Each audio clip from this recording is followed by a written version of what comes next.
ఆంధ్రప్రదేశ్కు ఈ రోజు నుంచి రెక్కలు వచ్చాయా? ఆంధ్రప్రదేశ్కు రెక్కలు రావడంతో చంద్రబాబు ఖుషీగా ఉన్నారా? చంద్రబాబు ఖుషీగా ఉండడాన్ని చూసి జగన్మోహన్ రెడ్డి డీలా పడ్డాడా అంటే అవుననే సమాధానం ఇస్తున్నారు కొంతమంది రాజకీయ విశ్లేషకులు. ఇక ఇదే అంశానికి సంబంధించి మనతో మాట్లాడేందుకు ప్రముఖ రాజకీయ విశ్లేషకులు, ప్రముఖ సీనియర్ జర్నలిస్ట్ సిఎస్ రావు గారు మనతో ఉన్నారు. సార్తో మాట్లాడారు. సార్ నమస్తే. సార్ నమస్తే. సార్, ఆంధ్రప్రదేశ్కి ఈ రోజు నుంచి రెక్కలు వస్తున్నాయని, ఆంధ్రప్రదేశ్కి రెక్కలు రావడాన్ని చూసి చంద్రబాబు గారు ఖుషీగా ఉన్నారని, చంద్రబాబు గారు ఖుషీగా ఉండడాన్ని చూసి జగన్మోహన్ రెడ్డి డీలా పడ్డారు అంటూ ఒక వార్త ఇప్పుడు సోషల్ మీడియాలో చక్కర్లు కొడుతుంది. అసలు ఏంటి సార్ దాని సారాంశం? సో కొన్ని కోట్ల మంది ఆంధ్రప్రదేశ్ ప్రజలు ఈ రోజు కోసం ఎదురు చూస్తున్నారు చాలా కాలంగా కూడా. కారణం ఏంటంటే ఒక ప్యానిక్ సిచ్యువేషన్లో ఆంధ్రప్రదేశ్ ప్రజలు ఉన్నారు. మెజారిటీ ప్రజలు, అందరు కాదు, మెజారిటీ ప్రజలు ఉన్నారు అనేటువంటి ఒపీనియన్ సర్వేల్లో వస్తుంది. సో ఎన్నికల కోడ్ వచ్చేసింది, ఎన్నికల్లో షెడ్యూల్ వచ్చేసింది. దీంతో కోడ్ కూడా మరుక్షణం నుంచి అమల్లోకి వచ్చింది. సో దీంతో జగన్మోహన్ రెడ్డి పవర్స్ కట్ అయిపోయాయి. ఇక నా జగన్మోహన్ రెడ్డి పరిపాలన అక్కడ ఉండదు. ఒకవేళ ఉన్నా కానీ అది ఎన్నికల కమిషన్ ఆధ్వర్యంలో ఉంటుంది, కానీ కీలకమైనటువంటి నిర్ణయాలు తీసుకునేటువంటి అవకాశమే లేదు జగన్మోహన్ రెడ్డి. తర్వాత ఇప్పటి వరకు జగన్మోహన్ రెడ్డి ఏ విధంగా అయితే హుకుం జారీ చేశారో పోలీసులకి, ఆ తరహా హుకుం జారీ చేసేదానికి అవకాశమే లేదు ఇక. సో దీంతో జగన్మోహన్ రెడ్డి ప్రస్థానం క్లోజ్ అయిపోయింది.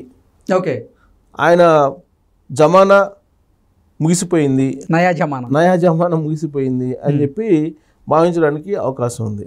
సో ఇక్కడ ఇప్పటి వరకు చాలా ఇబ్బంది పడినటువంటి వాళ్ళు ఉన్నారు, ప్రత్యర్థి పార్టీలు కానీ, లేదంటే మామూలు పౌరులు కూడా.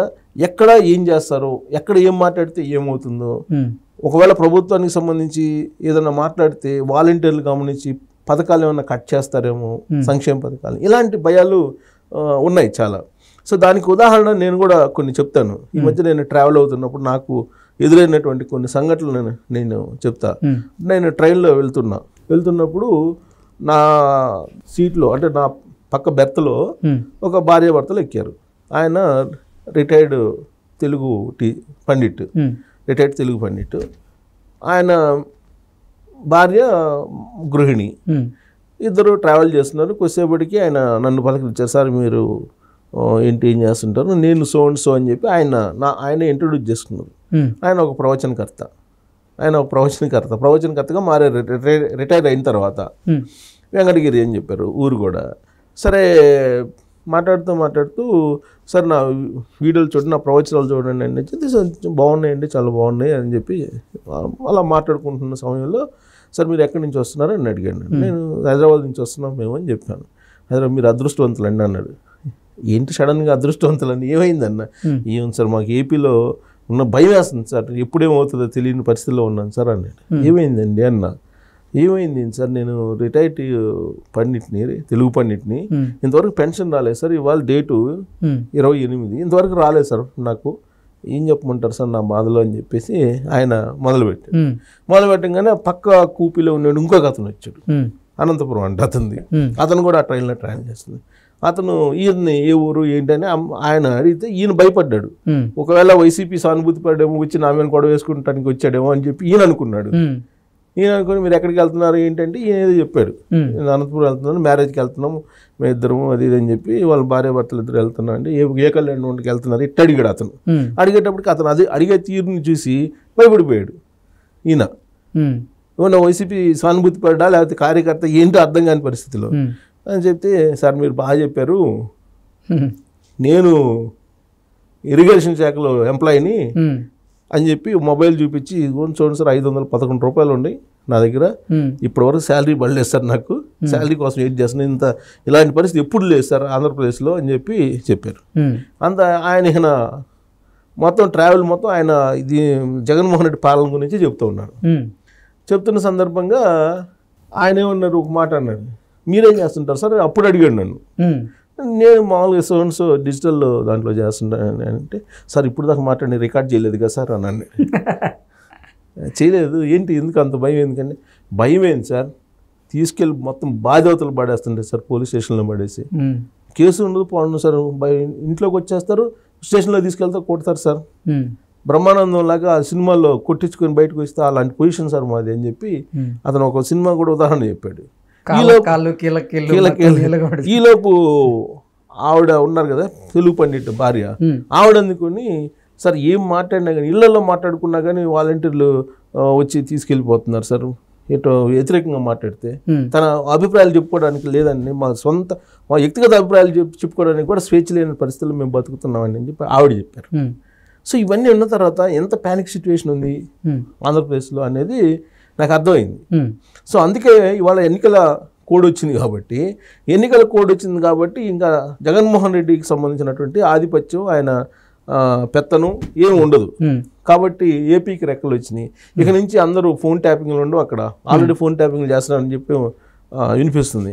సో ఎవరికి వాళ్ళు ఎంప్లాయీస్ కూడా ఈ మధ్య వాళ్ళు ఉద్యమాలు ధర్నాలు చేస్తున్నారని చెప్పి అంగన్వాడీలు ఎంప్లాయీ కీలకమైనటువంటి లీడర్లు అందరూ కూడా ట్యాపింగ్ చేస్తున్నారు. ఫోన్ ట్యాపింగ్ అనేది వాళ్ళకి తెలుసు, అనుమానాలు ఉన్నాయి వాళ్ళకి. సో ఇక నుంచి మామూలు ఇప్పుడు దాకా వాట్సాప్ కాల్స్ లేదా ఇప్పుడు మీరు ఆంధ్రప్రదేశ్లో మీరు గమనిస్తే ఏ లీడర్ కూడా మామూలు కాల్ చేస్తే ఎత్తడు. నేను కొన్ని సంవత్సరాల నుంచి చూస్తున్నాను కదా, 4 సంవత్సరాల నుంచి చూస్తున్నాను కదా, అంతకుముందు ఫోన్లో మాట్లాడే వాళ్ళకి కూడా నాకు ఒక మాజీ మంత్రి అత్యంత క్లోజ్ అండి, వైఎస్ఆర్ కాంగ్రెస్ పార్టీ, జగన్మోహన్ రెడ్డికి ఫ్యామిలీకి చాలా అత్యంత క్లోజు, నాకు ఫ్యామిలీ ఫ్రెండ్ ఆయన. ఎప్పుడు ఫోన్లో మామూలుగా మాట్లాడుకుంటాం, ఫ్రెండ్లీగా మాట్లాడుకుంటాం, అన్ని విషయాలు మాట్లాడుకుంటాం. అట్లాంటిది ఆయన కూడా ఫోన్ ఎత్తడు. అంతకుముందు అర్ధరాత్రి వేళ అయినా సరే ఫోన్లో మాట్లాడుకునే వాళ్ళం మేము ఇద్దరం, ఫోన్ ఎత్తేవాడు కాదు. వాట్సాప్ కాల్ ఇస్తే వాట్సాప్లో కొన్ని రోజులు మాట్లాడారు. ఆ తర్వాత వాట్సాప్లో మాట్లాడటానికి కూడా ఆయన ఇష్టపడక మనం కలిసినప్పుడు మాట్లాడుకుందాం అని చెప్పి ముక్తసరిగా మాట్లాడటం మొదలుపెట్టాడు.